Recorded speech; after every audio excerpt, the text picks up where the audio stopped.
નમસ્તે audience, very warm welcome to you all. આપણે જોઈ રહ્યા હતા ચેપ્ટર નંબર 9 આપણું ઘર પૃથ્વી. ઠીક છે, તેમાં આપણે પાર્ટ 1 જોઈ લીધો હતો. પાર્ટ 1માં આપણે મેં જે બેસિક કોન્સેપ્ટ તમને થીમ વિશે દીધો કે ભાઈ આપણું ઘર પૃથ્વી કેવા શો માંગે ચેપ્ટર, એના વિશેની મેં તમને ઇન્ફોર્મેશન દીધી. તે ઉપરાંત આપણે શરૂઆતનો ફેઝ જે છે બુકમાં ચેપ્ટરનું જે શરૂઆતની વસ્તુ છે એ આપણે બધી જોઈ લીધી હતી કે ભાઈ કેવી રીતે સોલાર સિસ્ટમ હોય. તે ઉપરાંત સૂર્ય જે છે એ મંદાકિની તારામંડળની સૂર્યનું લોકેશન આપણે જોયું હતું કે ભાઈ મંદાકિની તારામંડળમાં છે. તો તે ઉપરાંત મંદાકિની તારામંડળ શું છે એના વિશેની ઇન્ફોર્મેશન પણ મેં તમને પાર્ટ 1માં આપી દીધી. તે ઉપરાંત મંદાકિની તારામંડળ વિશે એકચ્યુઅલી આપણે ડિટેલમાં જોયું હતું કે ભાઈ મેં એને ડ્રો કરીને પણ દેખાડ્યું હતું કે ભાઈ કેવી રીતે એ હોય છે અને તારા અને ગ્રહો વચ્ચેનું ડિફરન્સ શું હોય છે, તારા કઈ રીતે સ્વયં પ્રકાશિત છે અને ખાસ કરીને સૂર્ય જે છે એની અંદર પણ કઈ પ્રોસેસ થાય છે. હાઇડ્રોજન અને હિલિયમ, સૂર્યના કેન્દ્રમાં જે છે એ હાઇડ્રોજન અને હિલિયમનું સંલયન હિલિયમમાં થાય છે. તો એ વિશે મેં તમને ડિટેલમાં ઇન્ફોર્મેશન દીધી હતી કે ભાઈ ન્યુક્લિયર ફ્યુઝન અને ફ્યુઝન પ્રોસેસ મેં તમને સમજાવી હતી. ત્યારબાદ મેં તમને કીધેલું હતું કે ભાઈ શુક્ર ગ્રહ છે, સપોઝ સૂર્ય છે, સૌથી પહેલાં આપણે સૂર્યની વાત કરીએ તો સૂર્યના સ્થાનની આપણે ચર્ચા કરી હતી. તે ઉપરાંત તેના વજનની, ઉપરાંત તેનું ડિસ્ટન્સ કેટલું છે તો કે ભાઈ 15 કરોડ કિલોમીટરને અહીંયા પ્રકાશ વર્ષ જે છે એની પણ ઇન્ફોર્મેશન મેં તમને દીધી હતી કે જેથી કરીને તમને આગળ જતાં કોઈ પ્રોબ્લેમ ના આવે. તે ઉપરાંત આપણે બુધ, શુક્ર અને પૃથ્વી એ 3 ગ્રહો વિશે આપણે ચર્ચા કરેલી હતી. આ જે આખો ગ્રાફ છે, આ જે પિક્ચર છે આખું, એના વિશે પણ એનાલિસિસ આપણે કરેલું હતું કે ભાઈ કઈ રીતે બુધ, શુક્ર, પૃથ્વી, મંગળ, તે ઉપરાંત ગુરુ, શનિ, યુરેનસ અને નેપચ્યુન, અને તે ઉપરાંત આંતરિક ગ્રહો શું છે આંતરિક ગ્રહો શું છે, તે ઉપરાંત બાહ્ય ગ્રહો શું છે એના વિશેની પણ ઇન્ફોર્મેશન મેં તમને આપેલી હતી કે ભાઈ કઈ રીતે આ બંને વસ્તુ જે છે એ અલગ પડે છે. આંતરિક ગ્રહોનું બંધારણ તમે જુઓ તો પૃથ્વીને મળતું આવે છે અને બધા ક્રસ્ટવાળા છે, એટલે કે ઠોસ એની અંદર વસ્તુ આવેલી છે. ઠીક છે, જ્યારે આ જે ગુરુ, શનિ, યુરેનસ અને નેપચ્યુન જે બાહ્ય ગ્રહો છે તેનું બંધારણ ગુરુને મળતું આવે છે, બૃહસ્પતિ ગ્રહને મળતું આવે છે, અને એ બધા ગેસિયસ ગ્રહો છે અથવા કહી શકાય કે વાયુવીય ગ્રહો છે. તે ઉપરાંત ઓકે, ઠીક છે, બુધ વિશેની ઇન્ફોર્મેશન મેં તમને દીધેલી હતી કે ભાઈ બુધ સૂર્યથી સૌથી નજીકનો ગ્રહ, એનો પીળાશ પડતો રંગ, વાતાવરણ નથી, ઉપગ્રહ પણ નથી, અને એની વિશેષતા પણ મેં તમને કીધેલી હતી. તે ઉપરાંત આપણે શુક્ર ગ્રહ વિશે જોયું હતું કે ભાઈ શુક્રની શું વિશેષતા છે. શુક્રને ખાસ કરીને આપણે ટ્વિન સિસ્ટર, પૃથ્વીનો જે છે એ જોડિયો ભાઈ, અથવા તો એને કહી શકાય કે સિસ્ટર પ્લાનેટ પૃથ્વીનો, એવું આપણે કીધું હતું. શું કામ કીધું હતું એના વિશેની પણ મેં તમને માહિતી આપેલી હતી કે ભાઈ શુક્ર ગ્રહ જે છે એનું બંધારણ પૃથ્વીને મળતું આવે છે. તે ઉપરાંત પૃથ્વીની સૌથી નજીકનો ગ્રહ છે, રાઈટ. આમ તમે જુઓ કે મંગળ, પૃથ્વી જે છે એ મંગળ અને શુક્ર એ બંનેની વચ્ચે આવેલી છે. તો આપણે પ્રશ્ન થાય કે પૃથ્વીની સૌથી પાસેનો ગ્રહ કયો હોઈ શકે. ઠીક છે, તમે જુઓ આ ચાર્ટમાં ફરી એકવાર, આ પિક્ચરમાં તમે જુઓ, પૃથ્વી જે છે એ શુક્ર અને મંગળની વચ્ચે આવેલો છે. હવે તમને ક્વેશ્ચન એવો પૂછાય કે પૃથ્વીને સૌથી નજીકનો ગ્રહ કયો છે, તો તમે શું આન્સર આપો, રાઈટ. એનો આન્સર એવો છે કે ભાઈ શુક્ર જે છે એ પૃથ્વીને સૌથી નજીકનો ગ્રહ છે. કેમ કે ડિસ્ટન્સની જો તમે વાત કરો તો પૃથ્વી અને શુક્ર વચ્ચેનું ડિસ્ટન્સ છે એ ઓછું છે, જ્યારે પૃથ્વી અને મંગળ વચ્ચેનું જે ડિસ્ટન્સ છે એ વધારે છે, બરાબર છે. પૃથ્વી અને શુક્ર વચ્ચેનું જે ડિસ્ટન્સ છે એ 0.72 એસ્ટ્રોનોમિકલ યુનિટ છે, બરાબર છે. એસ્ટ્રોનોમિકલ યુનિટ એટલે શું, તો કે ભાઈ સૂર્ય અને પૃથ્વી વચ્ચેનું જે ડિસ્ટન્સ છે, બરાબર છે, એ 1 એસ્ટ્રોનોમિકલ યુનિટ કહેવાય છે. તો તમે જુઓ કે શુક્ર અને પૃથ્વી વચ્ચેનું જે ડિસ્ટન્સ છે એ 0.72 એસ્ટ્રોનોમિકલ યુનિટ છે, બરાબર છે. જ્યારે પૃથ્વી અને મંગળ વચ્ચેનું ડિસ્ટન્સ છે એ 1.52 એસ્ટ્રોનોમિકલ યુનિટ છે. બહુ બધી બ્રોડ થિંક આમાં જે છે એ આવતું હોય છે, મતલબ તમે જેટલા ડિટેલમાં જાઓ એટલું તમને આમાં ડિટેલ નીકળ્યા જ રાખે, બરાબર છે. આ મેં તમને સમજાવ્યું, તો હજી આનાથી પણ ડિટેલમાં તમે જાઓ તો ક્વેશ્ચન એવો થાય કે ભાઈ સંખ્યાના આધાર પર જે છે એ સૂર્યમંડળમાં સંખ્યાના આધાર પર વચ્ચેનો ગ્રહ કયો છે, બરાબર છે, સંખ્યાના આધાર પર. અને બીજો ક્વેશ્ચન એ પણ થાય કે અંતરના આધાર પર સૌથી વચ્ચેનો ગ્રહ કયો છે. આખું જે સોલાર સિસ્ટમ છે એમાં અંતર અથવા તો ડિસ્ટન્સના આધાર પર સૌથી વચ્ચેનો ગ્રહ કયો છે, અને સંખ્યાના આધાર પર સૌથી વચ્ચેનો ગ્રહ કયો છે. સંખ્યાના આધાર પર સૌથી વચ્ચેનો ગ્રહ તો ગુરુ છે, બરાબર છે. આમ સાઈડ 4 ગ્રહ, આમ સાઈડ 3 ગ્રહ. સંખ્યાના આધાર પર ગુરુ જે છે એ વચ્ચેનો ગ્રહ છે, બૃહસ્પતિ જે છે એ વચ્ચેનો ગ્રહ છે. પણ અંતરના આધાર પર તમે જુઓ તો વચ્ચેનો ગ્રહ કયો થાય, તો એ તમે મને કમેન્ટમાં જણાવજો. નેક્સ્ટ પાર્ટમાં હું તમને એના વિશે ઇન્ફોર્મેશન દઈશ. આ તમારી ટેક્સ્ટબુકમાં નથી આપેલું, પણ કદાચ આવું કોઈ ક્વેશ્ચન અથવા સ્ટેટમેન્ટમાં પૂછાઈ જાય તો તમને કામ લાગે, એટલે તમે મને કમેન્ટમાં જણાવજો ક્વેશ્ચન. આ વસ્તુ મેં તમને જે કરાવી નથી, પણ નેક્સ્ટ પાર્ટમાં તમને આન્સર શ્યોરિટી સાથે હું કહું છું મળી જશે, બરાબર છે. ડિસ્ટન્સના આધાર પર અથવા તો અંતરના આધાર પર સૂર્યમંડળમાં સૌથી વચ્ચેનો ગ્રહ કયો છે, બરાબર છે, અંતરના આધાર પર. જ્યારે સંખ્યાના આધાર પર મેં તમને આન્સર દઈ દીધું કે ગુરુ ગ્રહ જે છે એ સંખ્યાના આધાર પર 8 ગ્રહો છે, તો સંખ્યાના આધાર પર ગુરુ ગ્રહ જે છે એ વચ્ચેનો ગ્રહ છે. તો ડિસ્ટન્સના અથવા તો અંતરના આધાર પર સૌથી વચ્ચેનો ગ્રહ કયો છે એ તમે મને કમેન્ટમાં જણાવજો. ઘણું બધું બ્રોડ થિંકિંગ આમાં થતું હોય છે. તો એક પછી એક વસ્તુ નીકળ્યા જ રાખે. તમારી ટેક્સ્ટબુકને આપણે ફોલો કરવાની છે, એટલે ક્યાંક ને ક્યાંક આપણે લિમિટમાં બંધાયેલા છીએ, બરાબર છે. એટલી વસ્તુ આપણે કમ્પ્લીટ કરવાની છે, નહીંતર તો આ જે વસ્તુ છે આગળ ચાલતી જ રહે. તે ઉપરાંત મેં તમને શુક્ર ગ્રહનું કીધું હતું કે ભાઈ શુક્ર જે છે એ સૌથી તેજસ્વી ગ્રહમાં એની ગણતરી થાય છે. એનું રીઝન શું છે? બુધ ગ્રહ સૌથી નજીકનો ગ્રહ છે. તે ઉપરાંત સૌથી તેજસ્વી અને સૌથી ગરમ ગ્રહ જે છે એ શુક્ર ગ્રહ છે. એનું રીઝન એ છે કે ભાઈ એની અંદર કાર્બન ડાયોક્સાઇડ વાયુથી ભરેલો છે. શુક્ર ગ્રહ જે છે એ કાર્બન ડાયોક્સાઇડ વાયુથી ભરેલો છે. કાર્બન ડાયોક્સાઇડ વાયુ જે છે એ ગ્રીન હાઉસ ગેસ તરીકેની ગણતરી થતી હોય છે. પૃથ્વી ઉપર પણ તમે જુઓ કે ભાઈ પૃથ્વીને ગરમ રાખવાનું કામ કોણ કરે છે? તો કે ગ્રીન હાઉસ ગેસીસ જે છે એ પૃથ્વીને ગરમ રાખવાનું કામ કરે છે, વોર્મ રાખવાનું કામ કરે છે, પૃથ્વીને ઠંડુ નથી પડવા દેતા. આપણે આગળના જેમ હાયર સ્ટાન્ડર્ડ્સમાં જિયોગ્રાફીનો અભ્યાસ કરશું, ફિઝિકલ જિયોગ્રાફી ખાસ કરીને ભૌતિક ભૂગોળ, તો એમાં આપણને ખબર પડશે કે ભાઈ કઈ રીતે ગ્રીન હાઉસ ગેસીસ જે છે કામ કરે છે અને પૃથ્વી જે છે એ ગરમ રહે છે. તો એનું રીઝન શું છે? આપણે પૃથ્વી પર રહી શકીએ છીએ એનું રીઝન શું છે? અધરવાઇઝ પૃથ્વીને ઠંડી થતાં 1 સેકન્ડ ના થાય, બરાબર છે. પણ પૃથ્વી ગરમ રહે છે એનું રીઝન એ છે ગ્રીન હાઉસ ગેસીસ, એટલે કે આ ખાસ કરીને કાર્બન ડાયોક્સાઇડ જેવા વાયુઓ. પણ વધુ પડતું આ વાયુઓ જે છે એ વધુ પડતું વધી જશે, બરાબર છે, તો પણ પૃથ્વી ગરમ થઈ જશે એકદમ. એટલે શુક્ર ગ્રહમાં જો શું છે કે કાર્બન ડાયોક્સાઇડની માત્રા એકદમ હાઈ લેવલમાં છે, એટલા માટે તેજસ્વી અને ગરમ ગ્રહ છે. એટલી બધી હાઈ લેવલમાં છે કે ત્યાં જીવન શક્ય નથી, ત્યાં લાઈફ સ્પેન્ડ કરવી એ શક્ય નથી, બરાબર છે. પૃથ્વી ઉપર પણ તમે જુઓ કે ક્લાઇમેટ ચેન્જના લીધે, ગ્લોબલ વોર્મિંગના લીધે ક્યાંક ને ક્યાંક ખૂબ વધારે પડતી માત્રામાં ગરમી અહીંયા વધવા માંડી છે. ઠંડા દેશો જે છે, કેનેડા, યુએસએ જેવા ઠંડા દેશો છે, ત્યાં પણ ગરમી વધવા માંડી છે. એનું રીઝન એ છે કે કાર્બન ડાયોક્સાઇડ વાયુ, બરાબર છે. એના ઉપર આપણે આગળ નથી જતા. તે ઉપરાંત આપણે કદની વાત કરેલી હતી, વજનની વાત કરેલી હતી અને શુક્રના ઉપગ્રહની વાત કરેલી હતી. તો કે ભાઈ 0 ઉપગ્રહ છે, શુક્રને કોઈ પણ પ્રકારનો ઉપગ્રહ નથી. ત્યારબાદ આપણે પૃથ્વીની વાત કરેલી હતી. પૃથ્વીના સ્થાનની મેં તમને પિક્ચરમાં દેખાડેલું હતું, ચાર્ટમાં દેખાડેલું હતું કે ભાઈ શુક્ર અને મંગળ ગ્રહની વચ્ચે પૃથ્વીનો જે છે એ સ્થાન છે. તે ઉપરાંત સૂર્યથી જે છે એ 15 કરોડ કિલોમીટર દૂર પૃથ્વી રહેલી છે. સ્થાનની મેં તમને વાત કરેલી. પરિભ્રમણ અને પરિક્રમણની પણ મેં તમને લાસ્ટ લેક્ચરમાં વાત કરેલી હતી કે ભાઈ સૂર્ય સપોઝ છે, તો સૂર્યની આસપાસ જે આ રીતે ફરે છે તો એને રેવોલ્યુશન કહેવાય, બરાબર છે. એવોલ્યુશન શું? તો પરિક્રમણ, બરાબર છે. અને જ્યારે પૃથ્વી જે છે એ પોતાની ધરી ઉપર ફરે છે, એટલે કે અક્ષ ઉપર ફરે છે, એક્સિસ ઉપર ફરે છે, બરાબર છે, જે આ રીતે આમ, બરાબર છે, આ રીતે આમ ફરે છે. તો એ વસ્તુ છે એ રોટેશન છે, એ ધરીનું ભ્રમણ છે, પોતાની ધરી ઉપર ભમરડાની જેમ ફરે છે, બરાબર છે. કહેવાનું રહી ગયું તો મારે ભમરડાની જેમ. સપોઝ કે ભમરડો જે છે એ કેવી રીતે પોતાની જમીન ઉપર મતલબ ફરતો હોય છે, એ રીતે પણ પૃથ્વી ફરે છે. અને પૃથ્વી જે છે સૂર્યની આસપાસ પણ ફરે છે. આઈ હોપ કે આ બધી વસ્તુ ઓલમોસ્ટ બધાને ખબર હશે, ઠીક છે. તો કહેવાનો મારો મતલબ એમ છે કે પરિભ્રમણ અને પરિક્રમણને લીધે કઈ બે ઘટનાઓ થાય છે? તો જ્યારે રેવોલ્યુશન થાય છે, પરિક્રમણ થાય છે, બરાબર છે, સૂર્યની આસપાસ ફરવાની જે વસ્તુ થાય છે એના લીધે પૃથ્વી ઉપર અનેક ઋતુઓનું સર્જન થાય છે, બરાબર છે. અને જે સધર્ન હેમિસ્ફિયર છે, નોર્ધન હેમિસ્ફિયર છે, એટલે કે પૃથ્વીનો ઉત્તરનો ભાગ છે. સપોઝ કે આ પૃથ્વી છે, બરાબર છે, આપણે વચ્ચે ઇક્વેટર છે, 0 ડિગ્રી અક્ષાંશ, આપણો અક્ષાંશ રેખાંશ હમણાં આપણે આગળ જોઈએ જ છીએ, બરાબર છે. તો 0 ડિગ્રી અક્ષાંશ છે. તો જે છે એ રેવોલ્યુશન એટલે કે પરિક્રમણને લીધે શું થાય છે? તો કે ભાઈ નીચેનો ભાગ છે પૃથ્વીનો નીચે અડધા વર્ષ દરમિયાન નીચેનો ભાગ ગરમ રહે છે અને અડધા વર્ષ દરમિયાન ઉપરનો ભાગ ગરમ રહે છે, બરાબર છે. અને પરિભ્રમણને લીધે શું, ધરીભ્રમણને લીધે જે છે, રોટેશનને લીધે શું ચેન્જીસ આવે છે? તો કે ભાઈ રાત અને દિવસનો ચેન્જીસ આવે છે, બરાબર છે. કે ભાઈ આ સૂર્ય છે, આપણે આગળ ફિગરમાં આપેલી જ છે, બધું ડિટેલમાં ત્યાં સમજવાનું જ છે. અહીંયા એક જેને કહી શકાય કે બ્રીફ કોન્સેપ્ટ તરીકે હું તમને સમજાવું છું.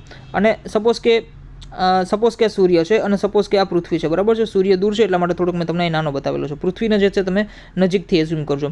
સૂર્યના જે છે આ રીતે આમ સનરાઈઝ જે છે આવતી હોય છે, બરાબર છે. અને આ આપણે વચ્ચેથી પાર્ટ પાડી દઈએ. સપોઝ કે અહીંયા ક્યાંક ભારત છે, બરાબર છે. તો સનરાઈઝ જે છે એ અર્થના જે સરફેસ પર આવે છે, જે ફેસ પર આવે છે, તો આ જે આખો પાર્ટ છે એ દિવસનો પાર્ટ છે.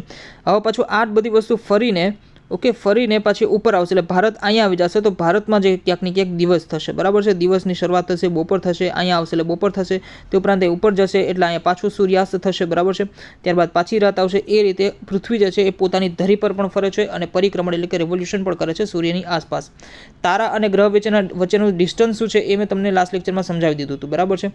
અને બીજું એ કે ભાઈ ઉપગ્રહની જો આપણે વાત કરીએ, પૃથ્વીના ઉપગ્રહની વાત કરીએ, તો પૃથ્વીને એક ઉપગ્રહ છે, ઠીક છે. હવે ઉપગ્રહ શું છે, બરાબર છે. આમ તો લાસ્ટ લેક્ચરમાં મેં તમને સમજાવેલું હતું કે ભાઈ ઉપગ્રહો શું હોય? તો કે ભાઈ ગ્રહો જ્યારે નિર્માણ પામ્યા હોય, સપોઝ સૂર્યમંડળ છે આખું, ઓકે. પાછા આપણે પિક્ચર ઉપર જઈએ. ઓકે, સૂર્યમંડળ આખું જ્યારે નિર્માણ પામ્યું હશે તો ત્યારે શું થયું હશે કે ભાઈ તેની જે ગ્રહો જે છે એ નિર્માણ પામ્યું હશે તો એની વખતે એની આસપાસ કેટલાક એસ્ટ્રોલોજીકલ ડસ્ટ જે છે એ હોય છે, બરાબર છે. સપોઝ કે પૃથ્વી છે એની આસપાસ કેટલાક એસ્ટ્રોલોજીકલ ડસ્ટ એટલે કે ભાઈ અવકાશીય ખગોળીય પિંડ જેને કહી શકાય, ધૂળ રજકણો જેને કહી શકાય, બરાબર છે. એ બધું એકઠું થયું. રજકણો છે એ કોઈ અત્યારે અર્થ ઉપર પૃથ્વી ઉપર તમે જે રજકણો જુઓ છો એ રીતના રજકણોની વાત નથી, એ તો હોય જ, પણ મોટા પ્રમાણમાં જે પથ્થરના ટુકડા હોય જે 90-100 કિલોમીટર લાંબા, બરાબર છે, એ બધા એકઠા થઈ અને આકારમાં મોટા બની ગયા અને એ જે છે એ ગ્રહોની પરિક્રમા કરવા લાગ્યા. એનું રીઝન છે મેં તમને ગઈકાલે પણ સમજાવ્યું હતું કે જેનું ગ્રેવિટેશનલ ફોર્સ વધારે એની આસપાસ ખગોળીય પિંડ ફરે.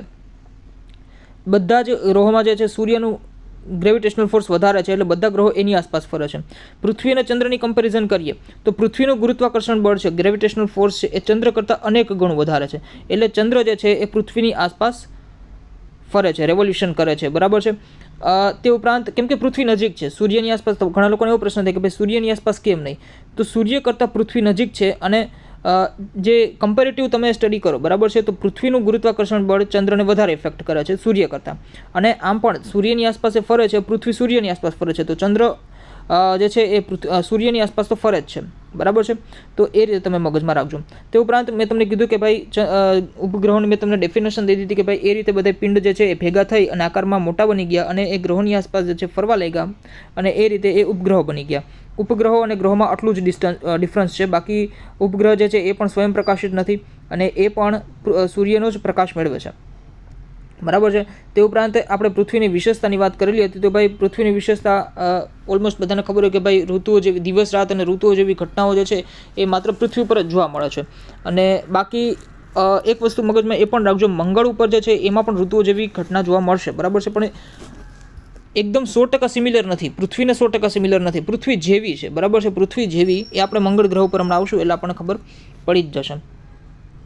તે ઉપરાંત આપણે વાત કરીએ ચંદ્રની, તો ચંદ્રમાં સૌથી પહેલાં તો વાતાવરણ નથી, બરાબર છે. એટલે એ આપણે એક વસ્તુ ઇમ્પોર્ટન્ટ એ છે કે ભાઈ ચંદ્ર ઉપર કોઈ વાતાવરણ નથી અને પૃથ્વીનો માત્ર એક જ ઉપગ્રહ છે ચંદ્ર, બરાબર છે. તે ઉપરાંત હવે જો ચંદ્રના રેવોલ્યુશન અને રોટેશનની વાત આવે, આમ તમે તમને સમજાવી દીધું, બટ માની લો કે આ પૃથ્વી છે, બરાબર છે, આ પૃથ્વી છે અને આ અહીંયા ચંદ્ર છે. હવે ચંદ્રના રેવોલ્યુશન અને રોટેશનની વાત આવે તો ચંદ્ર જે છે એ 29.5 દિવસમાં જ પોતાનું ધરીભ્રમણ પણ પૂરું કરે છે અને પરિક્રમણ પણ પૂરું કરે છે. એટલે કે પૃથ્વી ફરતે જે આવી રીતે ફરવાનો એનો જે ઓર્બિટ છે, કક્ષા છે, એ પણ એનું 29.5 દિવસમાં કમ્પ્લીટ કરે છે. એટલે કે એનું 1 વર્ષ જે છે ચંદ્ર ઉપર 1 વર્ષ જે છે એ 29.5 દિવસનું છે અને એનો 1 દિવસ છે એ પણ 29.5 દિવસનો છે. અને એના જ કારણે તમે જુઓ કે આ પૃથ્વી છે, આ ચંદ્ર છે, એના જ કારણે ચંદ્રની આપણને કોઈ પણ એક જ સપાટી જે છે એ દેખાય છે, પાછળનો ભાગ ચંદ્રનો ક્યારે પણ દેખાતો નથી. એનું રીઝન છે કે જ્યારે ચંદ્ર જે છે આમ ફરતો હોય છે, બરાબર છે, અહીંયા આવ્યો સપોઝ, તો એની જે ધરીભ્રમણ છે અને પરિક્રમણ છે બંને સમાન છે, એટલે આ ભાગ છે એ અહીંયા આવી જશે, બરાબર છે.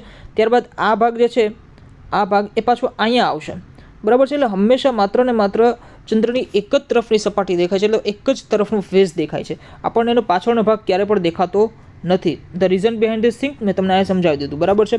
અને તેમ છતાં પણ જો તમને ડાઉટ હોય તો કમેન્ટ કરજો, કેમ કે આ વસ્તુ એનિમેશનથી સમજીએ તો વધારે ઇઝી રહે, બરાબર છે. પણ તેમ છતાં મારી કેપેસિટી મુજબ મેં તમને ફિગરથી સમજાવવાની કોશિશ કરેલી છે. તે ઉપરાંત તમે યુટ્યુબમાં વિડીયોઝ પણ જોઈ શકો કે ભાઈ કેવી રીતે મૂન છે રોટેશન અને રેવોલ્યુશન કરે છે, તો તમને વધારે ક્લિયરિટી આવશે. બટ અહીંયા મેં તમને સમજાવી દીધું કે કઈ રીતે એનું હોય છે. એટલે કહેવાનો મારો મતલબ એમ છે કે ભાઈ પૃથ્વીની ફરતેનો જે એક આંટો પૂરો કરવામાં ચંદ્ર અને પોતાની ધરી ઉપર પણ એક આંટો પૂરો કરવામાં આશરે 29.5 દિવસનો સમય લે છે, બરાબર છે. બીજું એ કે ચંદ્ર ઉપર પાણી અને વાતાવરણ તો છે નહીં, એટલે એના ઉપર જીવન પોસિબલ છે નહીં, બરાબર છે. અને ચંદ્ર પણ પરપ્રકાશિત છે, સૂર્ય દ્વારા એની પ્રકાશ મેળવે છે, સનરાઈઝ મેળવે છે અને ચંદ્ર પ્રકાશિત થાય છે. તે ઉપરાંત ચંદ્રની જે છે અલગ અલગ કળાઓ હોય છે, બરાબર છે. તમારી ટેક્સ્ટબુકમાં નથી આપેલું એટલે આપણે એના ઉપર ડિટેલમાં નથી જતા, બિકોઝ એની જે ફેઝિસ છે, બરાબર છે, કઈ રીતે એકમ, બીજ, ત્રીજ અને તે ઉપરાંત અમાસ અને પૂર્ણિમા આ બધી ઘટનાઓ બનતી હોય છે, એના વિશે એક અલગથી આપણે સેપરેટ લેક્ચર બનાવવો પડે, બરાબર છે. એટલે ટેક્સ્ટબુકો નથી આપેલા એટલે ડિટેલમાં નથી જતા, પણ એટલું યાદ રાખજો કે આ રીતે ચંદ્ર ઉપર જે છે એ એકમ, બીજ, ત્રીજ, ચોથ એ રીતે જે છે એ મહિનામાં એક વખત અમાસ અને એક વખત પૂર્ણિમા આવતી હોય છે.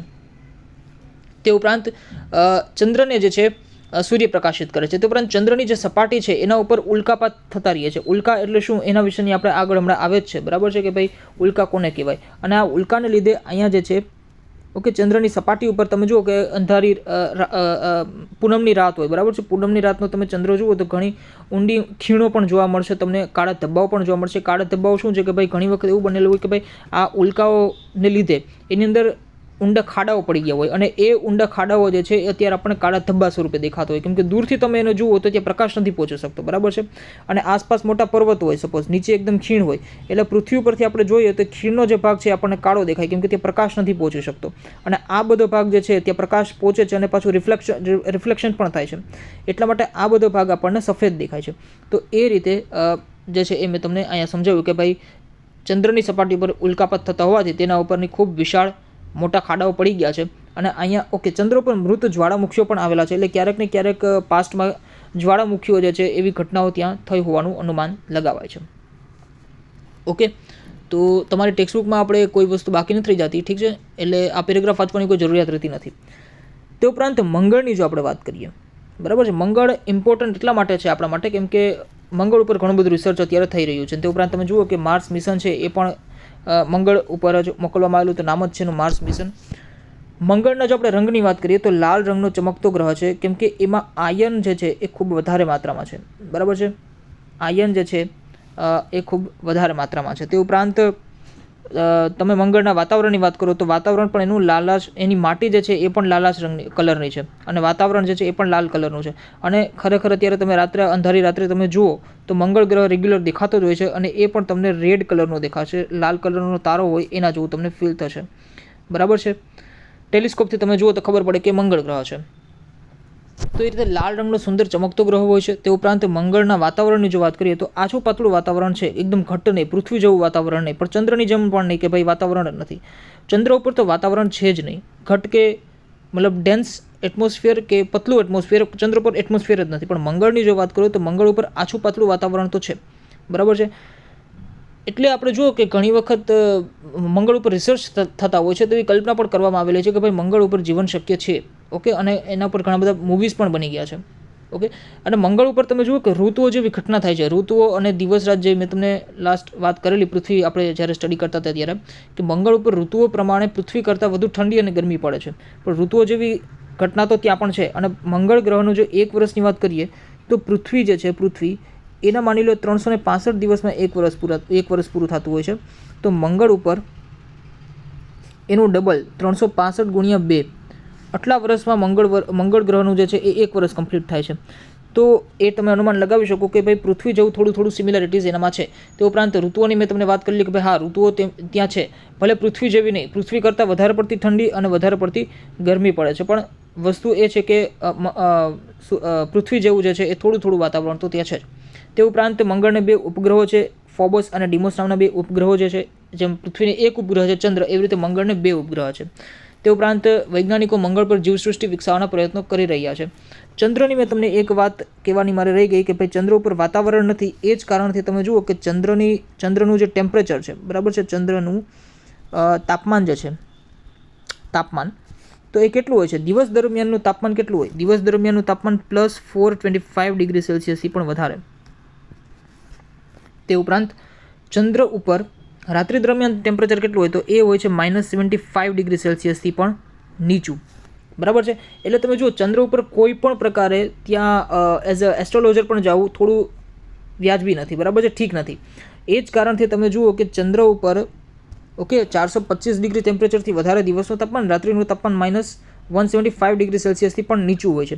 એટલા કારણે તે ચંદ્ર ઉપર હવે માણસો જે છે એ જઈ નથી શકતા. 1 વખત 2 વખત માણસો ગયા, બરાબર છે, પણ હવે જઈ નથી શકતા. અને નાસા જે છે એ હવે માણસોને ત્યાં મોકલવા પણ નથી માંગતી, કેમ કે ચંદ્ર ઉપર ફેવરેબલ કન્ડિશન છે જ નહીં બિલકુલ.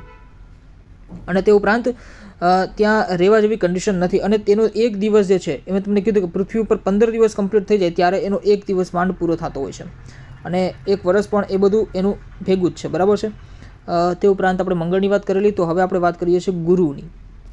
ગુરુ જે છે એને બૃહસ્પતિ પણ કહેવાય છે, એટલે ક્યાંક બૃહસ્પતિ આપેલું હોય તો એ તમારે સમજી લેવાનું. અને આ જેટલા પણ ગ્રહોની આપણે વાત કરીએ છીએ એની તમારી ટેક્સ્ટબુકમાં ફિગર આપેલી છે, ફિગર 9.1, એને તમારે ભેગી જોતું રહેવાનું છે, બરાબર છે. એટલે તમને ખબર પડે કે ભાઈ એનો કલર કેવો છે, તે ઉપરાંત એનું સ્ટ્રક્ચર કેવું છે, કેવો દેખાય છે, એવું તમને એક કલ્પના કરી શકો. ગુરુ ગ્રહ અથવા બૃહસ્પતિ ગ્રહના જો આપણે કલરની વાત કરીએ, રંગની વાત કરીએ, તો એનો રંગ તમે જુઓ કે આછો પીળાશ પડતો સફેદ ગ્રહ છે, બરાબર છે, આછો પીળાશ પડતો સફેદ ગ્રહ, અને એ તમે રાત્રિ દરમિયાન અંધકારમાં રાત્રિ દરમિયાન તમે આકાશમાં જુઓ તો ખૂબ ચમકીલો ગ્રહ તમને દેખાતો હોય છે.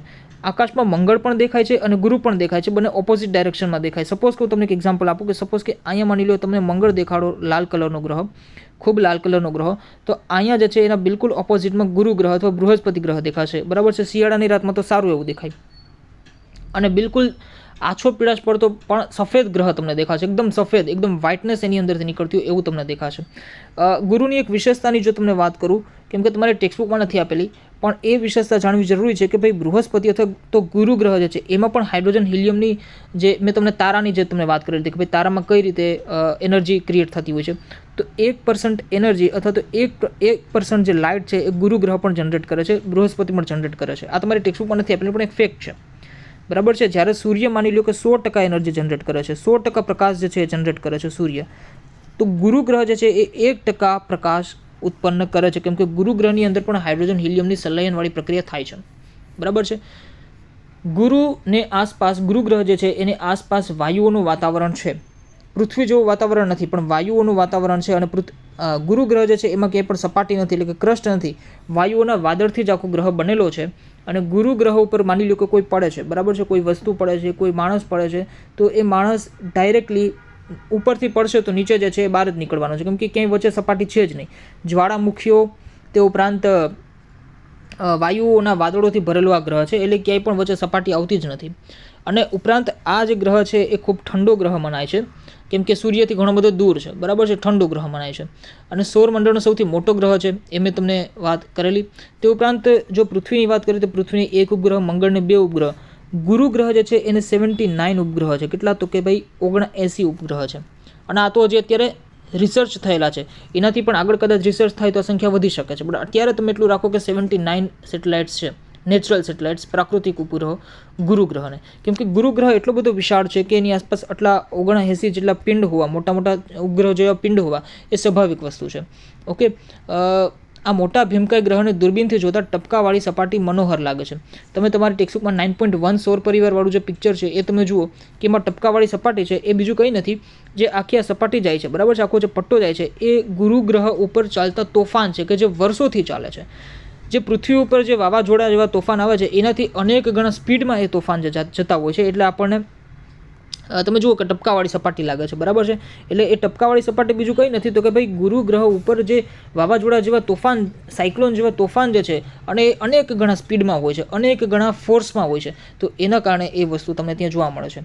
ચંદ્રની સપાટી પર કાળા ધબ્બા જે છે એ કાળા ધબ્બા પડી ગયા છે, તો એ શેના છે? બરાબર છે, એના વિશેની મેં તમને ઇન્ફોર્મેશન દીધી. એટલે એ વસ્તુ કોઈ ગોખવાની નથી કે ભાઈ ચંદ્રની સપાટી પર કાળા ધબ્બા છે, વળી એક્ઝામમાં ક્વેશ્ચન પૂછાય આ રીતે ગોખેલું હોય, તો એક્ઝામમાં માની લો ક્વેશ્ચન પૂછાય અને માની લો કે 4 ગ્રહોના નામ આપેલા હોય, તો અથવા સ્ટેટમેન્ટ ફોર્મમાં પૂછાય તો આપણે યાદ કરવું પડે. પણ હવે વસ્તુ એમ છે કે ભાઈ ચંદ્રની સપાટી ઉપર ક્રેટર્સને લીધે અથવા તો ઉલ્કાપાતને લીધે કાળા ધબ્બા પડી ગયા છે, અને મોટા મોટા પર્વતો હોય એની આસપાસ ખીણ છે, ખીણ પ્રદેશમાં પ્રકાશ પહોંચી નથી શકતો, એટલે કાળા ધબ્બા પૃથ્વી ઉપરથી આપણને દેખાય છે. એવી રીતે ગુરુ ગ્રહ ઉપર જે છે એ આ જે આખા વાત કરેલી છે તમારા ટેક્સ્ટબુકમાં કે ભાઈ ભીમકાય ગ્રહને દૂરબીનથી જોતા ટપકાવાળી સપાટી મનોહર લાગે છે, તો એ ટપકાવાળી સપાટી એના કારણે છે કેમ કે ભાઈ એમાં અનેક સાયક્લોન્સ જે છે એ અનેક ફોર્સથી અને અનેક સ્પીડથી જે છે આગળ વધે છે, અને વર્ષોથી ચાલ્યું આવે છે, એટલા માટે આપણને એવું દેખાય છે. બરાબર છે, તો અહીંયા તમારી બૃહસ્પતિની, જુપિટરની વાત જે છે એ કમ્પ્લીટ થઈ. તે ઉપરાંત નેક્સ્ટ આપણો જે પ્લાનેટ આવે છે એ આવે છે શનિ ગ્રહ. બરાબર છે, શનિ ગ્રહને આપણે શરૂ કરીએ એ પહેલાં હું તમને કહેવા માગું છું કે ભાઈ જે લોકોએ હજી સુધી મારી ચેનલને સબસ્ક્રાઈબ નથી કરી, જે લોકો લેક્ચરને સ્કીપ કરતાં જોવે છે, જે લોકો સબસ્ક્રાઈબ નથી કરતા ચેનલને, એ લોકોને રિક્વેસ્ટ છે કે ચેનલને વિડીયો લેક્ચરને જે છે એ શાંતિથી જુઓ, કેમ કે અહીંયા કોઈ પણ પ્રકારની આડીઅવળી વાત આપણે કરતા નથી. ઇઝીલી તમારી ટેક્સ્ટબુકને ફોલો કરીએ છીએ અને એક એક કોન્સેપ્ટને સમજાવવાની હું કોશિશ કરું છું. ઓકે, તે ઉપરાંત ચેનલને તમે સબસ્ક્રાઈબ કરતા જાઓ. અહીંયા કોઈ એવી બધી વાત હું આડીઅવળી વાત કરું કે ભાઈ જેથી તમારો ટાઈમ વેસ્ટ થાય અને તમે સ્કીપ કરવું પડે એવી મજબૂરી હોય તમારી, તો એ વસ્તુ અહીંયા પોસિબલ છે નહીં.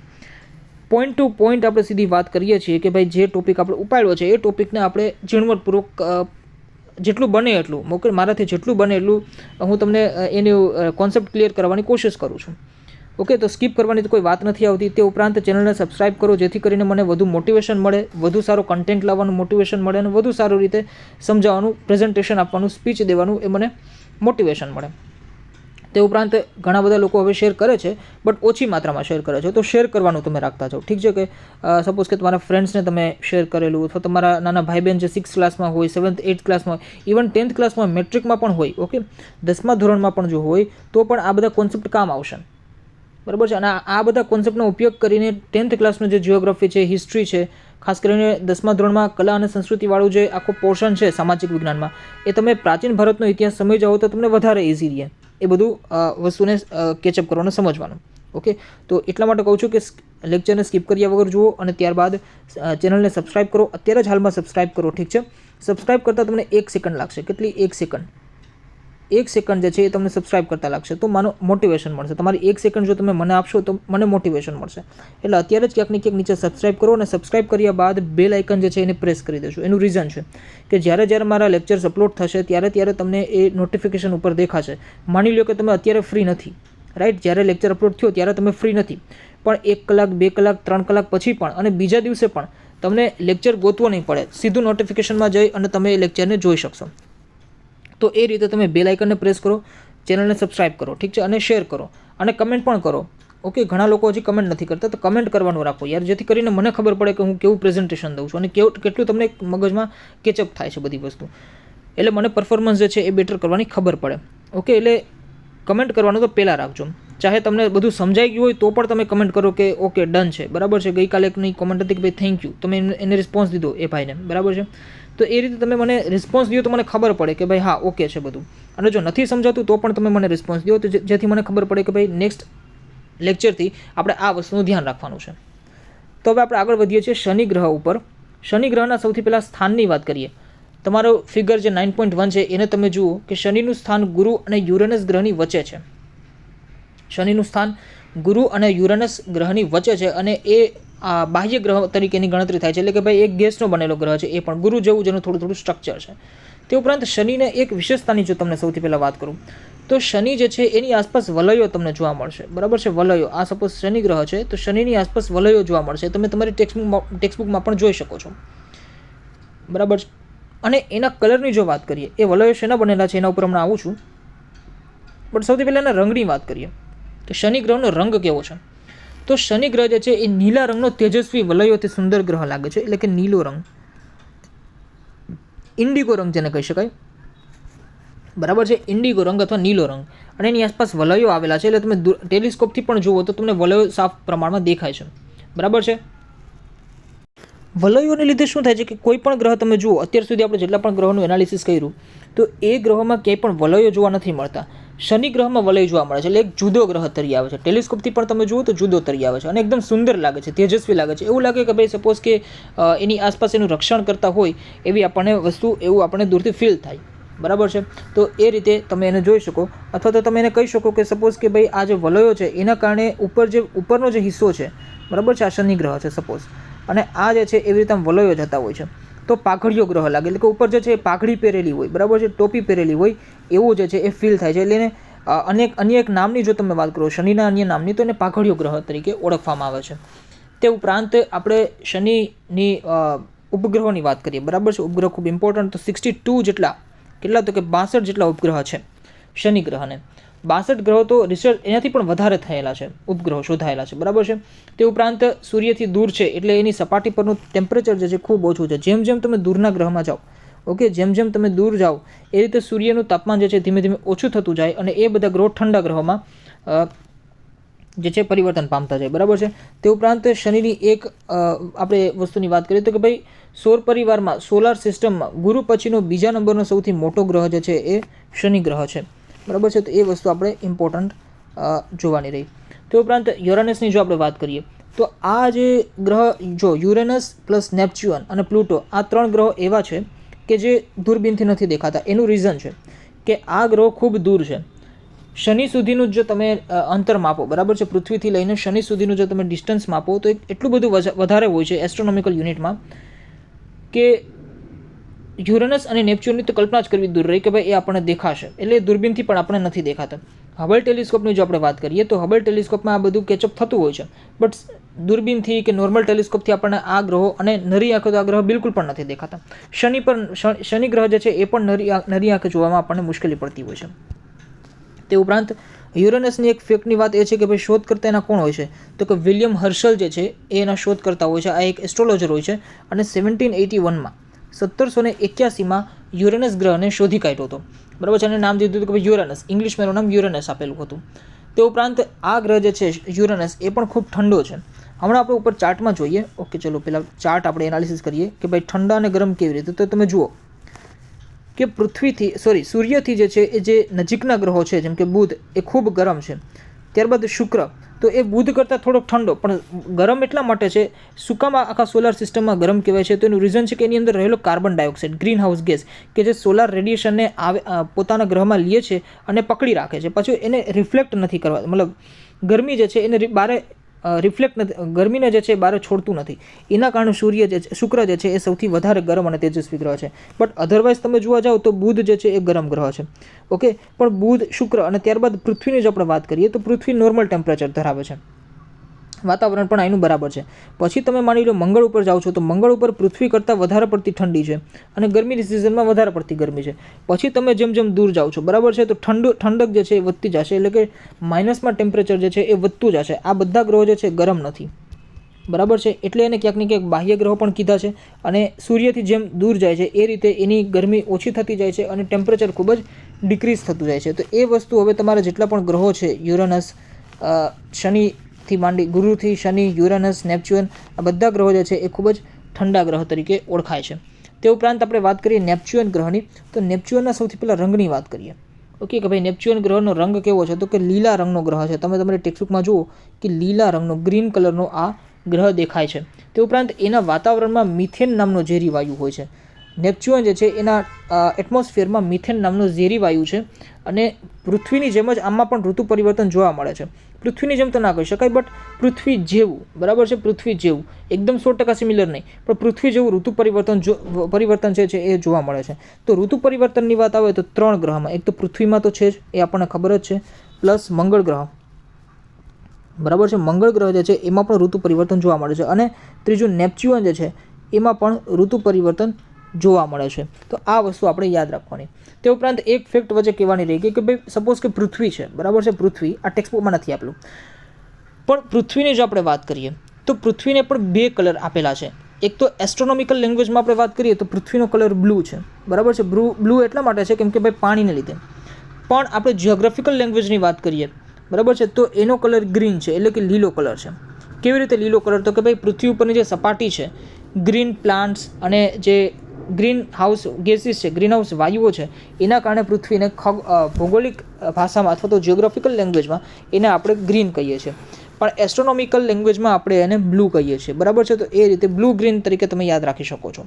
ઓકે, અને બીજું એ કે પૃથ્વીની જે કક્ષાની વાત કરવામાં આવેલી છે, તો આ ક્વેશ્ચન પૂછાઈ ગયેલો છે, એટલા માટે હું તમને અહીંયા સમજાવું છું કે ભાઈ પૃથ્વીની જે કક્ષાની વાત કરો તો પૃથ્વીની ઓર્બિટ એલિપ્ટિકલ છે. કેવી છે? એલિપ્ટિકલ. એટલે કે સપોઝ કે સૂર્ય છે, આમ તો ઓલમોસ્ટ બધા જ ગ્રહોની ઓર્બિટ જે છે, કક્ષા જે છે એ એલિપ્ટિકલ જ હોય. એટલે કે આ રીતના એની જે છે એ કક્ષા છે, બરાબર છે. આ રીતે એની કક્ષા છે, એટલે એકદમ મિડલમાં સૂર્ય હોય અને આમ સર્કલ ફરતું હોય એ રીતના નથી, પણ સૂર્ય માની લ્યો કે આ છે તો આ રીતના એની કક્ષા હોય છે, બરાબર છે, એ રીતે હોય છે. હવે બીજો એક ક્વેશ્ચન એ થાય કે ભાઈ પ્લુટો જે છે એને કેવી રીતે આપણે બહાર કાઢી મૂક્યો સૂર્યમંડળની. તો ઇન્ટરનેશનલ જે એસ્ટ્રોનોમિકલ એસોસિએશન હોય છે, IA અને A, ઇન્ટરનેશનલ એસ્ટ્રોનોમિકલ એસોસિએશન, એ લોકોએ એવું એનાલિસિસ કર્યું, એ લોકોએ એવું સ્ટડી કર્યું કે પ્લુટો જે છે, પ્લુટો, બરાબર છે, બધાની એક ભ્રમણ કક્ષા હોય, એ વિશે આપણે જોઈ ગયા, બરાબર છે. સપોઝ કે સૂર્ય છે, એની આસપાસ બધા ગ્રહો ફરે છે, એલિપ્ટિકલમાં અથવા સર્ક્યુલરમાં જે રીતે ફરતા હોય રીતે.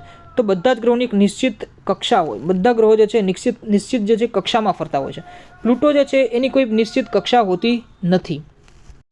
પ્લુટો જે છે એની કોઈ નિશ્ચિત કક્ષા હોતી નથી, કેમ કે એનું રીઝન છે કે પ્લુટો જે છે એ યુરેનસની કક્ષાને છેદે છે અને પાછું આવી રીતે આમ જાય છે, બરાબર છે. એટલે એની કોઈ નિશ્ચિત કક્ષા હોતી નથી. હવે આ કેવી રીતે છે, તો કે એક વખત આપણે એનાલિસિસ કરેલું હતું ઇન્ટરનેશનલ એસ્ટ્રોનોમિકલ એસોસિએશન, કે ભાઈ 1979માં ફેબ્રુઆરીમાં, ઓકે, 1979માં ફેબ્રુઆરીમાં પ્લુટો જે છે એને 20 વર્ષ સુધી યુરેનસની કક્ષાને કાપી ઓકે 20 વર્ષ સુધી, એટલે 20 વર્ષ સુધી એટલે કહેવાનો મતલબ એમ છે કે ભાઈ એની જે એક સૂર્યની આસપાસ ફરવાની જે એક ચક્કર છે ખૂબ લાંબુ હોય છે. તો 20 વર્ષ સુધી આ રીતે સપોઝ યુરેનસની કક્ષા હોય તો યુરેનસની કક્ષામાં આ રીતે આમ પાસ આઉટ થયો, 20 વર્ષ સુધી આમ પાસ આઉટ થયો અને પછી બહાર નીકળ્યો. ઓકે, એટલે કહેવાનો મતલબ એમ એટલે કે 1999માં જે છે એ ફેબ્રુઆરીમાં બહાર નીકળ્યો હશે. કહેવાનો મતલબ એમ છે કે પ્લુટો જે છે એ બીજા ગ્રહની કક્ષાને કાપે છે, છેદે છે, એટલે એને ગ્રહની કેટેગરીમાં ન રાખી શકાય. ગ્રહની કેટેગરીમાં રહેવું હોય તો ઘણી બધી કન્ડિશન, ટર્મ્સ એન્ડ કન્ડિશનને ફોલો કરવું પડે. એ આપણે ફર્સ્ટ પાર્ટમાં આપણે જોઈ ગયા, બરાબર છે. એટલે આ વસ્તુ પરથી પ્લુટો જે છે એને આપણે ગ્રહની કન્ડિશનમાંથી બહાર કાઢી મૂક્યો છે. હવે તે ઉપરાંત તમારી ટેક્સ્ટબુકમાં આપેલું છે કે ભાઈ ગ્રહ જે છે એને યાદ રાખવા માટેની, લાઇનમાં યાદ રાખવા માટેનું એક ફોર્મ્યુલા આપેલું છે, તો એક સ્ટેટમેન્ટ આપેલું છે ઇંગ્લિશમાં કે એના ઉપરથી તમે યાદ રાખી શકો છો. આમ તો આપણે સમજી વિચારીને જો આપણે કરેલું હોય તો આ ઇઝીલી યાદ રહી જ જાય, એમાં કંઈ બહુ અઘરું છે નહીં, બટ તેમ છતાં ટેક્સ્ટબુકમાં આપેલું છે એટલા માટે અહીંયા કરાવવાની મારી એક રિસ્પોન્સિબિલિટી છે. તો એમાં આપેલું છે કે ભાઈ my very excellent mother just સર્વડ us noodles. તો પહેલાં આપણે વર્ડ લઈએ કે ભાઈ એમ, વી, ઈ, એમ, જે, એસ, યુ અને એન એટલે કે ભાઈ મર્ક્યુરી. મર્ક્યુરી એટલે કે બુધ, બરાબર છે. મર્ક્યુરી એટલે કે બુધ. વિનસ એટલે શુક્ર. અર્થ એટલે કે પૃથ્વી. એમ એટલે કે પાછું માર્સ એટલે કે મંગળ. જે એટલે જ્યુપિટર એટલે કે બૃહસ્પતિ અથવા તો ગુરુ. એસ એટલે સેટર્ન એટલે શનિ. યુ એટલે કે યુરેનસ અને એન એટલે કે નેપચ્યુન. તો આ રીતે તમે યાદ રાખી શકો છો. બટ મને નથી લાગતું કે સપોઝ કે તમે 3 થી 4 વખત તમે ચાર્ટ જોઈ લો, બરાબર છે. પેલો મેં જે અહીંયા પિક્ચર ડ્રો કરેલું છે, તમે પણ આવું પિક્ચર ડ્રો કરી અને 3 થી 4 વખત આની પ્રેક્ટિસ કરી લો, 3 થી 4 દિવસ સુધી તમે આનો જુઓ તો ઇઝીલી યાદ રહી જ જાય. અને 2 પાર્ટમાં ડિવાઈડ કરી લેવાનું કે ભાઈ આ આંતરિક ગ્રહો છે 4 અને આ જે 4 છે એ બાહ્ય ગ્રહો છે. તો જે લોકો પહેલી વખત પણ કરે છે એ લોકો પણ ઇઝીલી યાદ રાખી શકે છે કે ભાઈ બુધ, શુક્ર, પૃથ્વી અને મંગળ, અને ક્રમ અનુસાર યાદ રાખીએ તો વધારે ઇઝીલી યાદ આપણને રહી જાય. ત્યારબાદ ગુરુ, શનિ, યુરેનસ અને નેપચ્યુન, બરાબર છે. હવે તમને બીજું એક અહીંયા એ પણ પ્રશ્ન આવે કે આપણા જે વાર છે, બરાબર છે, જે ડેઝ છે, ઇન્ડિયન ટ્રેડિશનમાં જે વારના નામ છે એ આ ગ્રહોના નામ ઉપરથી જ છે. પણ વસ્તુ એમ છે કે ભાઈ આ ગ્રહો જે છે એનો જે ક્રમ છે એ રીતે આપણે નામ નથી રાખેલું. એની પાછળનું રીઝન છે, બરાબર છે. સૂર્ય જે છે એને આપણે રવિ કહીએ છીએ, બરાબર છે, રવિ, તો એ રવિવાર. તે ઉપરાંત બુધવાર, શુક્રવાર, મંગળવાર, ગુરુવાર, શનિવાર, બધા વાર આની ઉપરથી જ નામ આપણે રાખેલા છે, બરાબર છે. ચંદ્ર જે છે એ સોમ કહેવાય છે. ચંદ્રને સંસ્કૃતમાં સોમ કહેવાય છે, એટલે ચંદ્ર જે છે એના નામ ઉપરથી સોમવાર છે. તો રવિવાર, સોમવાર, મંગળવાર, બુધવાર, ગુરુવાર, શુક્રવાર અને શનિવાર. પણ આ નામ જે છે એ કેવી રીતે આડી અવળી રીતે રાખેલા છે, મતલબ ગ્રહ જે છે એની જે ગ્રહના જે ક્રોનોલોજી છે, સિક્વન્સ છે, એ પ્રમાણે આપણે નામ શું કામ નથી રાખેલા? તો એ જે વસ્તુ છે જ્યોતિષનો સબ્જેક્ટ ત્યાંથી ચાલુ થઈ જાય છે, બરાબર છે. અને એસ્ટ્રોલોજીનો જે છે એ સબ્જેક્ટ ચાલુ થઈ જાય છે, એટલે એ અહીંયા આપણે ડિટેલમાં ડિસ્કસ નથી કરતા. ઓકે, તો આ રીતે આપણે બધા ગ્રહોને યાદ રાખવાની કોશિશ કરી, બધા ગ્રહોને આપણે સમજવાની કોશિશ કરી. અને આ જે તેમ છતાં પણ જે લોકો 6th લેવલમાં છે અથવા તો જે લોકો નવી પ્રિપરેશન કરે છે અને યાદ નથી રહેતા ગ્રહોના નામ, તો તમે આ ફોર્મ્યુલા જે છે તમે યાદ રાખી શકો છો, એટલે એમાં એવું કોઈ ઇસ્યુ નથી. તે ઉપરાંત હવે જે નેક્સ્ટ વાત આવે છે એ આવે છે ઉલ્કાની, બરાબર છે. તો ઉલ્કાને સમજતા પહેલાં, બરાબર છે, ઉલ્કા શું છે એને સમજતા પહેલાં તમારે 2 વસ્તુને સમજવી પડશે જે તમારી ટેક્સ્ટબુકમાં નથી આપેલી. ઓકે, આ ફિગરને અત્યારે ધ્યાનમાં ન લેતા. એક તો આવે છે નામ ઉલ્કા અને એક આવે છે લઘુ ગ્રહો, બરાબર છે. એક આવે છે લઘુ ગ્રહો કે જેને આપણે એસ્ટેરોઇડ્સ અને મિટિયોરોઇડ્સ, બરાબર છે, એ રીતે આપણે કહીએ છીએ. આપણે પાછા ફિગર ઉપર જઈએ, બરાબર છે.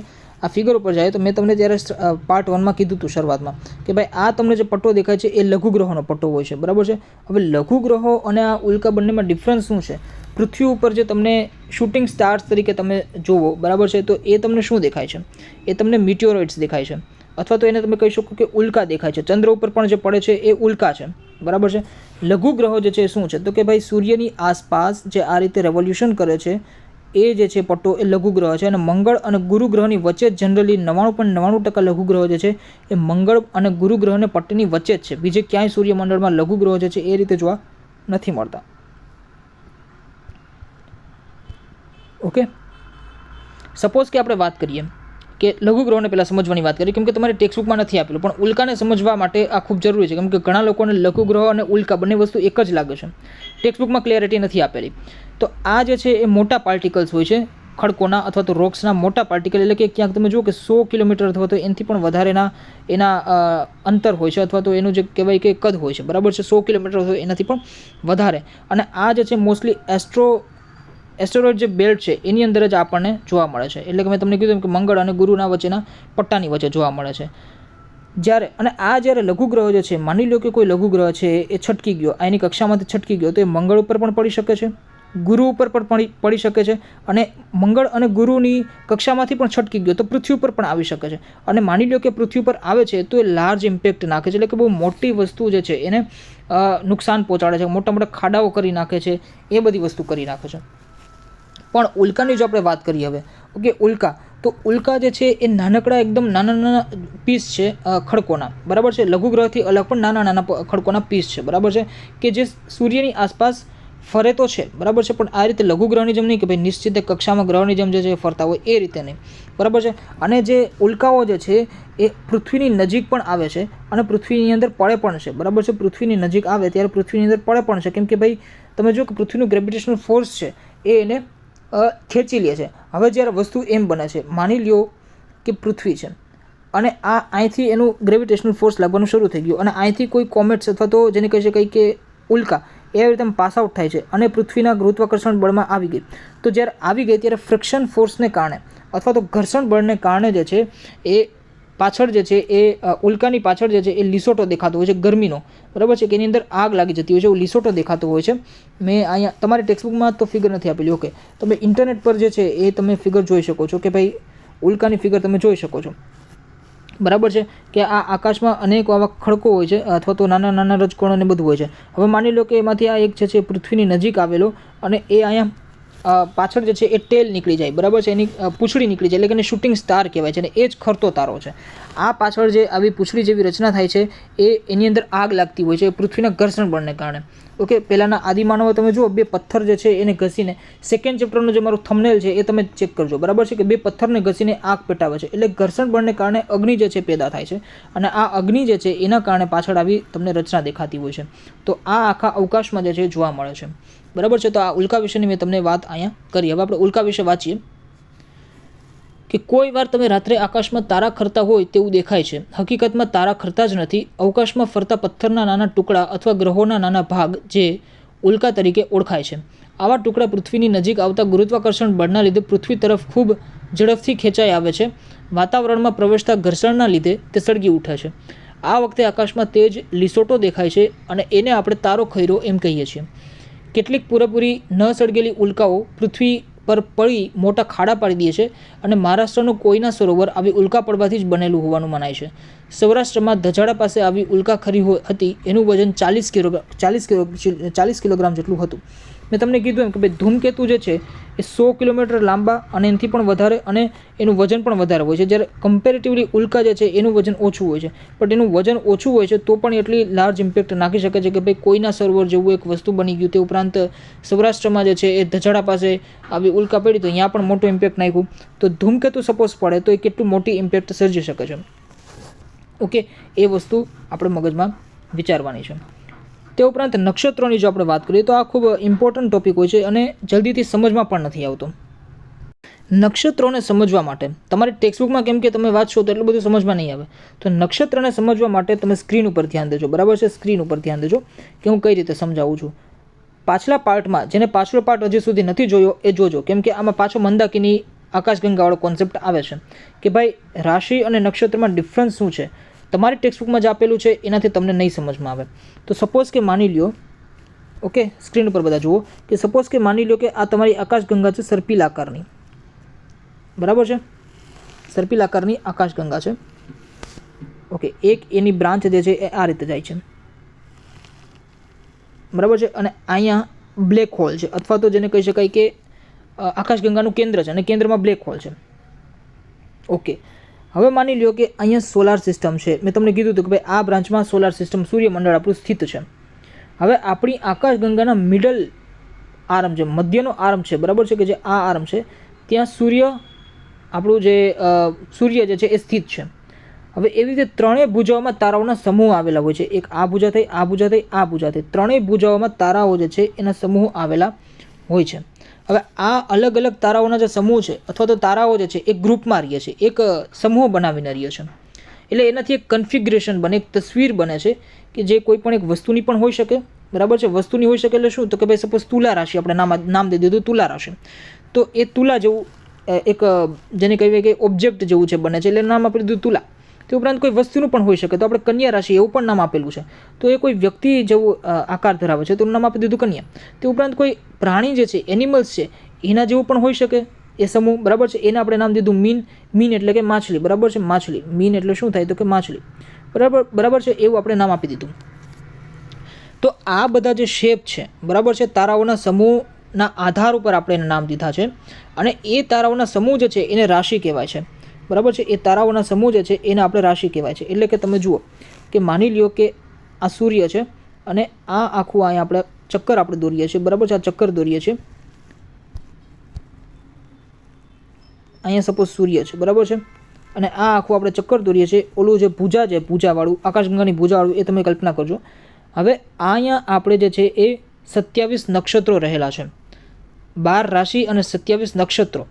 કેવી રીતે? તો રાશિ એટલે કે કોન્સ્ટેન્ટ એટલે કે સમૂહ કહેવાય. રાશિનો મતલબ જ થાય છે સમૂહ. બરાબર છે. સમૂહમાં સૂર્યનું હોવું એ રાશિ કહેવાય.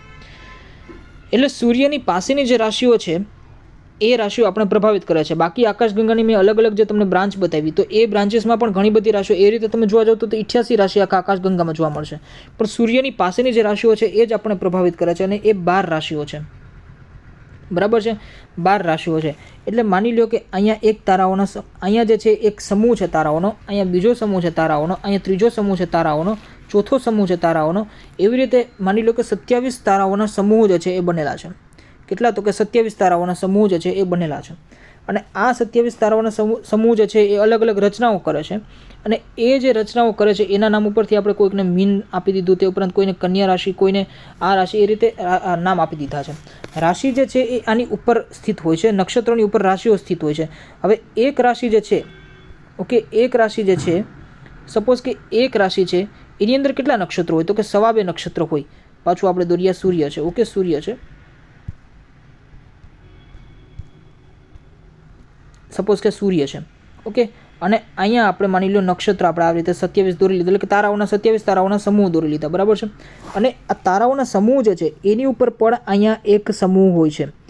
બરાબર છે. એટલે તારાઓ જે છે સમજાવવામાં થોડીક તકલીફ પડે છે કેમ કે એનિમેશન નથી, પણ તારાઓ જે છે એ પણ ઉપર નીચે હોય છે. બરાબર છે. એ એવી રીતે ના હોય કે ભાઈ એક દિશામાં તારાઓનો સમૂહ રહેલો હોય છે, એવું રીતે ના હોય. સપોઝ કે એક તારો અહીંયા છે, બીજો તારો અહીંયા છે. પૃથ્વી ઉપરથી આપણને આ બંને તારા નજીક જ દેખાતા હોય છે. એ રીતે સમજવાની કોશિશ કરજો. તો હવે એક જે રાશિ છે, એક રાશિ, એની અંદર 2.5 નક્ષત્ર હોય. એટલે સપોઝ કે આ રાશિનો ફેઝ છે, એની અંદર 2.5, આ 1, 2 અને અડધું નક્ષત્ર અહીંયા. બરાબર છે. એ રીતે રહેલા હોય છે. એવી રીતે એક રાશિની અંદર 2.5 નક્ષત્રો હોય છે. અને આ જે નક્ષત્ર છે એ જ રાશિઓના નાના નાના સમૂહ હોય છે. બરાબર છે. માની લો કે મીન રાશિ છે તો એના જે નાનો સમૂહ છે એ નક્ષત્ર. એવી રીતે આપણે 27 નક્ષત્રો છે, 12 રાશિ અને 2.5 એટલે 27. બરાબર છે. 12 રાશિ ક્રોસ 2.5 નક્ષત્ર, કેમ કે એક નક્ષત્રમાં 2.5, એવી રીતે 27 જે છે એ નક્ષત્રો તૈયાર થાય છે. બરાબર છે. તો આ રીતે મેં તમને સમજાવવાની કોશિશ કરી આકાશગંગામાં કેવી રીતે નક્ષત્ર અને રાશિઓ હોય છે. તમારી ટેક્સ્ટબુકમાં આપણે જોઈએ કે વિશાળ અર્થમાં કોઈ પણ તારાઓનો સમૂહ અથવા એકલો તારો પણ નક્ષત્ર કહેવાય. કેટલાક તારાઓના સમૂહને કારણે તેનો ચોક્કસ આકાર તૈયાર થયો છે. આમાં ક્યારેક હંસ જેવો તો ક્યારેક ગરુડ જેવો આકાર પણ આપણને દેખાય છે. તે ઉપરાંત નામ આપેલા છે નક્ષત્રોના કે ભાઈ અશ્વિની, રેવતી, વિશાખા, પુનર્વસુ, મૃગશીર્ષ, રોહિણી, પુષ્ય, આર્યા, સ્વાતિ, આ બધા જે છે એવા કુલ 27 નક્ષત્રો આવેલા છે. મેં તમને કીધું એમ. અને એક નક્ષત્ર જે છે, એક રાશિ જે છે, એમાં કેટલા નક્ષત્રો હોય? તો કે ભાઈ 2.5 નક્ષત્રો હોય. બરાબર છે. તે ઉપરાંત આકાશમાં ચંદ્રની આસપાસ 2-3 નક્ષત્રો ઓળખવા ચંદ્રને જોતા રહેવું પડે. નક્ષત્રોને યાદ રાખવા મુશ્કેલ છે, પણ વારે વારે જોવા અને સમજવાથી તે સહેલાઈથી યાદ રાખી શકાય છે. કેટલાક નામ શુભ કાર્યો સાથે યાદ રહી જાય છે કે ભાઈ જેમ કે પુષ્ય નક્ષત્ર છે એમાં સોના ચાંદીની ખરીદી કરવામાં આવે છે. બરાબર છે. આ નક્ષત્ર તારાઓના સમૂહ જે છે એનાથી નક્ષત્ર બને છે અને એનો જે આપણે પૃથ્વી ઉપર પ્રભાવ પડે છે,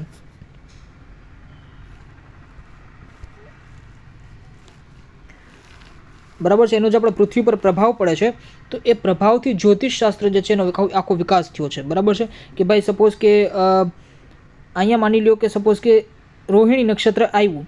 ઓકે, ચલો આ થોડુંક તમને સમજાવવું છે કે ભાઈ સપોઝ કે આ સૂર્ય છે અને આ પૃથ્વી છે, બરાબર છે. હવે આસપાસ તો નક્ષત્રો છે દૂર સુધી આપણી આકાશગંગાના આર્મમાં, બરાબર, મેં તમને સમજાવેલું.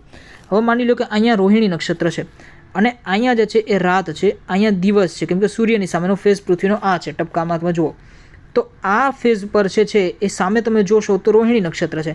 એટલે માની લો કે અહીંયા કોઈ પણ બાળકનો જન્મ થયો તેવું માની શકાય કે ભાઈ એનો જન્મ રોહિણી નક્ષત્રમાં થયો છે. તે ઉપરાંત કઈ રાશિમાં થયો છે તો એ પણ અહીંથી જ ડિસાઇડ થતું હોય છે, કેમ કે ભાઈ એની ઉપર તો રાશિઓ આવેલી છે અને એક રાશિની અંદર 2 નક્ષત્રો હોય છે, એમાં પણ ઘણા બધા ક્વાર્ટર્સ હોય છે.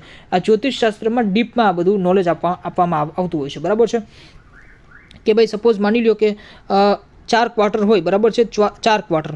તો માની લો કે પ્રથમ ક્વાર્ટરમાં જે છે એ જાતકનો જન્મ થાય છે અથવા બાળકનો જન્મ થાય છે, તો એ રોહિણી નક્ષત્રમાં એનો જન્મ છે. એ ઉપરાંત ત્યારે રાશિનો કયો ફેઝ ચાલતો હશે એ રાશિ પ્રમાણે એનો જન્મ છે અને એનો શું પ્રભાવ છે એનું ડિટેલમાં વર્ણન છે. આટલું સિમ્પલ છે, બરાબર છે.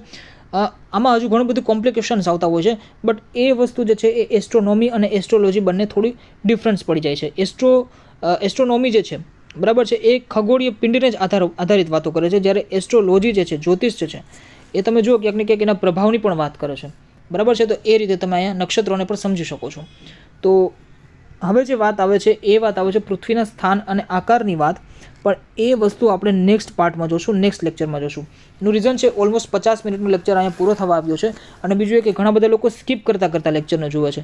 તો બેટર એ જ છે કે 40 થી 50 મિનિટનો અથવા 60 મિનિટનો લેક્ચર હોવો જોઈએ અને જે છે 2 થી 3 પાર્ટમાં ડિવાઈડ થયેલો હોવો જોઈએ, કેમ કે સ્કીપ કરતાં જુઓ છો તો મારું પણ નુકસાન થાય છે, હું પણ જે સમજાવું છું એ તમારી સુધી પહોંચી નથી શકતું અને તમારું પણ નુકસાન થાય છે.